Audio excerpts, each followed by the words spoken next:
Thierry Vaton, bonjour. Bonjour, Barbara. Comment ça va? Ça va très bien, super. Merci de me recevoir. C'est En un tout cas, honneur. ça me fait plaisir. Bah, de même. Ça fait faisait longtemps qu'on ne s'est ça, pas vu. exactement. Bon, on On va en pas parlait. cacher aux téléspectateurs qu'on se connaît. Depuis longtemps. Depuis longtemps, depuis au moins Renan, non? Voilà, c'est ça. Est-ce que tu Collège. peux te présenter, s'il te plaît? Voilà. Depuis Ronan, Thierry Vaton, jeune pianiste, qui en a fait son métier, qui a fait de la musique son métier par passion. Et voilà, je suis pianiste, amoureux de la musique, amoureux des rythmes de chez moi, de la jolie culture musicale qu'on a. Et j'ai un parcours. J'ai eu beaucoup de chance d'avoir travaillé, par exemple, pour mon premier disque avec Dédé Saint-Prix, qui m'a sorti, quand je sortais de l'école, pardon, il m'a donné cette chance de C'était pouvoir L'air doux. L'air doux, l'album L'air doux en 1987. Oui. Et il me donne cette chance de mettre en pratique tout ce que j'ai appris à l'école. Tu as fait l'American School. American School, ouais, c'est ça. Et alors, on va revenir à L'air doux. Mais Oui. avant, donc, le goût du piano, ça t'est tombé dessus. Tes parents étaient musiciens, non? Papa jouait du sax, c'était de façon amateur, c'était pas. Et puis dans la famille, on est tous mélomanes. Hein. Il y a eu de la musique tout le temps, tout le temps, tout le temps, tout le temps. Mais c'est le propre des Antillais, des Martiniquais, non? Ouais, mais mes sœurs, il y avait un piano à la maison, par chance.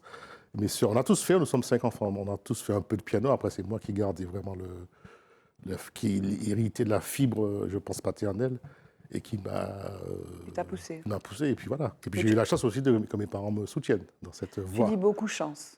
Ouais, parce que tout fonctionne pour moi, donc je trouve que c'est avoir de la chance. Je remercie. Après, il y en a qui disent que c'est des. Ils remercient Dieu tous les jours. Il y en a qui disent ça aussi. Moi, je remercie la vie. Je remercie la vie. Ouais, ouais. Et alors, Super. tu aurais pu être batteur aussi, quand même. Aussi, ouais, j'ai commencé sur mon premier instrument avec Jackie Alpha. Et pourquoi tu as laissé tomber? Parce que j'avais pas de batterie à la maison et puis il y avait un piano. Ça fait un peu plus de bruit, quand même. Ouais, et puis c'est même pas ça, c'est que j'en avais pas. Donc la batterie, c'était juste, bon, des fois on prenait une fourchette, un truc, on tapait, voilà. Et quand j'allais chez des potes, où il y avait une batterie, je tapais dessus. Mais le piano était à la maison, donc j'étais plus souvent sur le piano que sur une batterie. Et alors, donc, on devient artiste, parce que c'est ton métier. Certains ouais. artistes n'arrivent pas à en vivre. Ouais. Toi, tu en vis. Oui. Tu en vis bien. Oui, Tu as aussi cette chance. Oui. Non, mais c'est vrai, je dis ça parce que, surtout par rapport aux 2 années de confinement qu'on a vécu, où j'ai des copains qui ont galéré terrible, quoi. Mais ils ont galéré. Pourquoi? Les artistes professionnels ont galéré. Et pourquoi toi, tu n'as pas galéré? Parce que je travaille beaucoup avec des artistes internationaux. Et j'ai beaucoup bossé avec notamment Angélique Kidjo et en streaming, comme on dit maintenant. Oui. Donc, c'était des prestations rémunérées. Donc, Tu t'es adapté. on s'est adapté à ça. Il y avait quand même une grosse perte d'activité. Alors, ça ne veut pas dire que tout était normal pour moi, mais voilà, je m'en suis sorti. Mais on va parler maintenant de l'American School. Oui. Tu as appris la musique, c'est-à-dire que tu as commencé chez papa-maman avec ce piano qui était dans un coin de la salle à manger, vraisemblablement. Et puis tu es parti après ton bac et tu as fait les Avant le bac, études. parce que j'ai arrêté avant. J'ai décidé, avant le bac, j'ai décidé de faire de la musique, en fait. Et tu as commencé quand, alors? La musique La musique. J'ai pris cette décision à 16 ans, en fait, d'arrêter. C'était juste avant mon bac de français. Avant mon bac de français. Bon, ça n'a pas été de gaieté de cœur à la maison, Mais oui, parce que... parce que tu dois bien penser que mes parents voulaient m'amener jusqu'au bac, justement. Et, pour assurer les choses. Après, ils ont vu ma détermination, quoi. Ils ont vu que c'est vraiment ce que je voulais faire. Alors, mon père m'a regardé entre 4 yeux, il m'a dit, Thibault, l'homme voulait faire musique, et bien, vous avez fait bien. C'est pour ça que je disais tout à l'heure qu'ils m'ont soutenu, ils m'ont pas freiné, quoi. Et puis non, ils t'ont mis aussi dans les conditions d'y ils arriver. Voilà. Parce que Ils tu m'ont payé ne une école décides privée, pas, voilà, tout tu ça. ne décides pas que tu es artiste comme ça. Voilà. Donc comment ça s'est passé? Tu as appris? Donc je suis allé à l'American School pour répondre à ta question. J'ai pris un cursus de 3 ans. Et voilà, et puis j'ai tout appris là, écrit pour Big Band. On apprend l'harmonie, on travaille l'instrument, voilà, j'ai appris beaucoup de choses là. Tu es devenu un pro. Et alors là, on évoque L'air doux. C'était quoi, les années 87? 1987, ouais. Est-ce qu'on peut rendre hommage à Laurent Albert, à ce Mais moment bien sûr, de c'est l'échange? lui qui m'a présenté Qui c'est? Alors Dédé. raconte-nous, s'il te plaît. Laurent, c'est un pote avec qui alors, c'était le pote de José-Marie Rose, qui était le pote d'ici, on allait les zouks, tout ça. Bon, bref, on passait à l'air Ravo, tout ça, toute cette bande-là. Et en fait, Laurent, je ne sais pas comment il a connu Dédé, mais en tous les cas, il a su que Dédé cherchait un arrangeur pour son disque. Et il me connaissait, on avait une petite formation à l'époque. Et on répétait, et on était bien jeunes. Et puis, il me dit, bon, je vais y aller. je vais te présenter un jeune arrangeur, je vais te présenter, voilà. Et Dédé a accepté.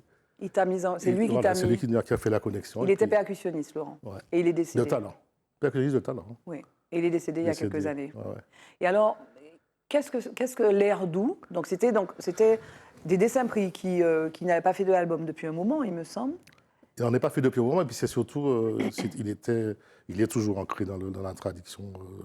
C'est lui qui a un peu mis en avant le cheval-bois, c'est lui qui a vraiment fait rayonner le cheval-bois. Et moi, je suis avec quand ça arrive, quand ça me tombe dessus, j'amène tout ce que j'ai appris.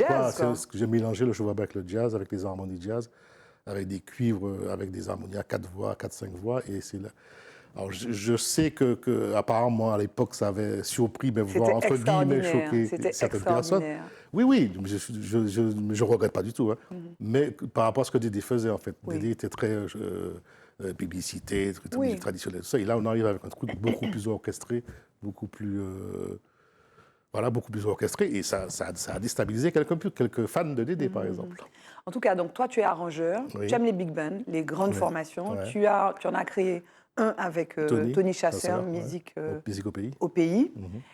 Et là, donc, tu arrives avec un album solo. Donc, tu as toujours été celui qui rehausse, en fait, le travail des autres, en fait. L'homme qui est dans l'ombre. Et puis là, Thierry Vaton, un album, Bel Machucan. C'est quoi? C'est la crise de la cinquantaine dans mon temps qui fait qu'on veut passer à la postérité. Il est temps de faire parler de soi. Je pense que c'est un truc que chaque artiste, je pense, a ça en lui. À un moment donné, il faut que ça sorte, il faut qu'on laisse une trace. Tu en avais assez d'être derrière, après les chanteurs? Non, pas du tout. Je continue toujours à être derrière les chanteurs, je continue toujours à être en tournée avec Angélique Kidjo, musique au pays, ça, voilà. Mais ça, c'est plus mon côté, je me mets à nu, quoi. Je vous propose ma vision de ce que j'aime. Je vous propose ma façon de voir la musique martiniquaise, par exemple. Alors, Bel Machucan, précisément, c'est beau patrimoine. Voilà. Machucan. Tu parles bien créole, c'est bien. Ben oui, je me suis renseignée.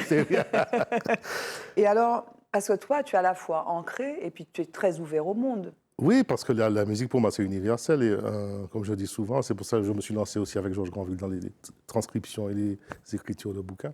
Un do sur une partition, c'est le même do partout. Tu vas dans quel pays, c'est le même do, quoi. Donc, un accord, c'est un accord. Donc, voilà, c'est universel. Il n'y a pas de frontières, il n'y a pas de barrière, il n'y a pas de... Mais qu'est-ce qui rend les musiciens ou les pianistes martiniquais si exceptionnels, si particuliers? Je pense que c'est depuis... Parce que tu es d'accord avec ça? Oui, mais la Martinique, c'est l'île des pianistes. Hein, c'est l'île des... Je pense que c'est depuis Marius, en fait. Depuis Marius... Marius Cloutier. Qui a fait rayonner cet instrument. Et depuis lui, en fait, je pense que tout le monde l'a suivi, quoi. Mais ce qui est important, et ton album témoigne de cela, c'est cette ambivalence, cette double personnalité, en fait, qui est à la fois les racines et l'extérieur, l'ouverture que tu portes. Mais oui, parce que comme j'ai travaillé avec plein de gens, j'ai évolué dans plein de formations, dans beaucoup de styles de musique. Et en fait, alors il y en a qui disent que je fais mon album un peu tard, mais en fait, si je n'avais pas côtoyé tous ces styles, rencontré tous ces artistes avec qui on a échangé, on a fait plein de choses, et toutes les tournées que j'ai eu l'occasion de faire, notamment avec Angélique. Et il y a certaines personnes qui me demandaient, mais tu as un jeu spécial, tu sais quoi, mais tu viens d'où? J'explique, la Martinique, c'est là, machin, da. Donc voilà, on a une identité ici, on a un style, on a un swing très bien spécial. Et moi, je mets ce style bien spécial, ces rythmes bien spéciaux, je mélange avec tout ce que j'aime, quoi, donc le côté Afrique, le côté latino, le côté jazz, et puis le côté traditionnel. Quels ont été les moments les plus essentiels de ta vie? Donc tu as parlé de ces chances que tu as pu avoir, mais les moments, s'il y en avait deux à retenir, des rencontres qui ont été vraiment celles qui ont fait basculer ta vie de musicien. Mais la première, c'est comme on en a parlé tout à l'heure, c'est avec Dédé. Et après, bon, je suis toujours avec elle en tournée. Angélique Kidjo, c'est pour moi une référence internationale. Elle a 5 Grammy. Au tout début, on a aussi fait... quand elle n'était pas connue, on a fait tous des petits clubs, les Baisers Salés, tout ça. Elle n'était pas du tout connue en France. Et maintenant, elle me rappelle toujours, quoi. Donc ça fait plus de 30 ans de fidélité. Donc je le remercie. Et puis Kassav, je me permets une troisième. Kassav, j'ai fait remplacer Jean-Claude Nimrou pendant 1 an et demi, je crois, quelque chose comme ça. Ah, c'était magique. Ça, c'est le groupe.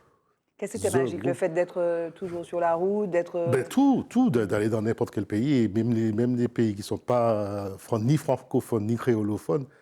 Et tu vois en face les gens qui inventent des onomatopées, mais qui ne comprennent rien, tu vois, tu vois, je sais pas, je dis n'importe quoi, mais par contre, ils y croient, et tout le monde danse, des milliers, tout le monde a le sourire, tout le monde... assez fort, c'est plus que j'en parle, j'ai des frissons.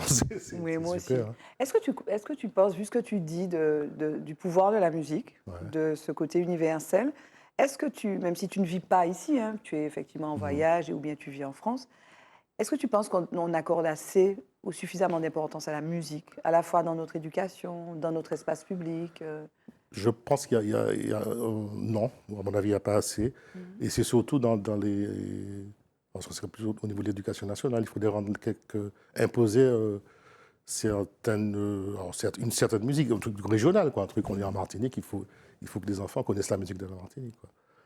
Qu'on connaisse Thierry Vaton, qu'on connaisse Marius Coutier, Grégory Kiva, voilà, tout ce qui se passe, qu'on connaisse une Big In. Bien sûr. Parce que les jeunes, je ne sais pas si les jeunes connaissent une Big In. Voilà, qu'on connaisse la Big In, qu'on connaisse la Mazurka, qu'on connaisse le Belay, Mona, Eugène Mona. Quand j'ai arrangé pour Musique au Pays le morceau, j'oublie le titre, pardon, un morceau de Mona, il était très avant-gardiste. Il faisait du blues, Mona, déjà, avec blues, flûte, tambour, quoi. Quand terrible, on apprend à l'école la musique, on pourrait passer par nos artistes. Briller, voilà, ce morceau Briller. Oui. Ah, c'est terrible. C'est super. Qui est du blues. Ouais, c'est du blues. Ouais. Et alors, donc, Belma Choukan, donc c'est 10 titres. Ouais. 10 titres. Et donc, c'est vrai que c'est enraciné, ce sont les rythmes qui sont arrangés, hein, effectivement, avec ton expérience. Alors, il y a ce titre, La Reine Mère. Oui. C'est un titre hommage, en fait. Hommage aux femmes, hommage aux reines mères, à nos mamans. Et j'ai voulu rendre en même temps, avec ce titre, hommage aux femmes. Donc, j'ai la rythmique de ce titre, toute la rythmique, tous les instruments, basse, batterie, percussion, trombone, chant. Ce sont que des femmes qui m'accompagnent sur ce titre-là. Et il y a un chanteur, parce que je ne suis pas chanteur, qui me représente. Nicolas Pellage, et sur un texte de Chris Combette. Et on déclare l'amour à sa maman. Voilà. Et toi, ta mère, tu as perdu ta maman. J'ai perdu ta maman en 2013 et j'ai composé ce titre. Et l'autre titre, donc là, qui est un hommage à ton père, oui. Lamento. Ouais, 2 ans après. C'est on va dire, c'est une complainte, quoi. C'est un truc où c'est venu tout seul. Juste après le décès de papa, la mélodie est venue toute seule et voilà. Et généralement, tu composes. Donc là, c'est une espèce de résumé, de quintessence de ce que tu as pu composer ces dernières années. Tu en as fait un album, mais tu composes dans quelle situation? Alors, je compose. Alors, j'ai souvent, comment expliquer ça? J'ai des petits bouts de mélodie qui m'arrivent et que je laisse là pendant des années. Et sinon, je compose à la demande, en fait. Si tel artiste me demande, j'aimerais bien que tu me composes une chanson. Donc, en général, j'aime bien connaître l'artiste, savoir pour qui je compose, savoir dans quel univers aller, dans quelle direction aller. Mais je ne suis pas du genre à avoir 40 morceaux dans les tiroirs, et puis dès qu'on me demande, je sors un morceau. Non, ça, c'est pas moi, ça. Je préfère être en relation avec la personne pour qui je travaille, quoi. Et alors, ton album aussi témoigne... tout à l'heure, tu parlais de fidélité, tu es un homme fidèle. Tu travailles avec ta tribu. Il y a Tony Chasseur, il y a Chris Combette, il y a les frères Fanfan, Granville. Georges, ouais. Mais je ne pouvais pas le faire. Alors là, je ne pouvais pas ne pas appeler ces musiciens fidèles, justement, avec qui depuis 30 ans, on travaille. On a fait plein de choses en musique. Donc je ne pouvais pas ne pas les avoir sur mon album solo. En quoi qu'est-ce que les jeunes ont parlé d'éducation?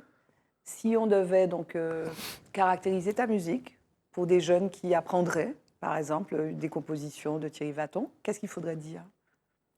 Plein de gens disent que ma musique est compliquée et difficile. Moi, je ne pense pas. C'est musique d'arrangeur. Oui, musique d'arrangeur, d'instrumentiste. Mais moi, j'aurais dit vraiment profondément ancré dans la tradition martiniquaise, dans les racines martiniquaises, mais avec tout ce qu'on peut entendre comme... en imaginant un arbre, quoi. Un arbre, les racines sont en Martinique, mais par contre, les branches vont dans le monde entier. Voilà, c'est ça. Tu es allé partout dans le monde? Non, pas partout quand même. J'ai fait beaucoup de pays. Mais il y a des pays que j'ai ratés chaque fois et je n'ai jamais pu y aller parce que soit ça s'est annulé, soit je n'étais pas dispo. Cuba, je ne suis jamais par exemple. Oui, mais ouais, c'est étonnant. Haïti, je ne suis jamais allé. Ah oui. C'est parce que c'était soit je n'étais pas disponible ou soit voilà. Mais ça va se faire un jour. La suite, c'est quoi, Thierry? La suite, je repars là, quelques dates cet été avec Kidjo. Préparer la sortie officielle de cet album. Avec le premier titre, voilà. Ma Note. Ma Note. On va lancer. Je vais bientôt annoncer la sortie officielle, les sites, etc., les sites de téléchargement légaux. Et puis, j'espère pouvoir revenir présenter d'autres dates avec mes musiciens, avec mon quintet. Le mot de la fin, ce serait quoi? Aimez la musique, aimez vos artistes. Voilà. Merci Thierry Vacant. Merci Barbara, merci de m'avoir reçu. Merci.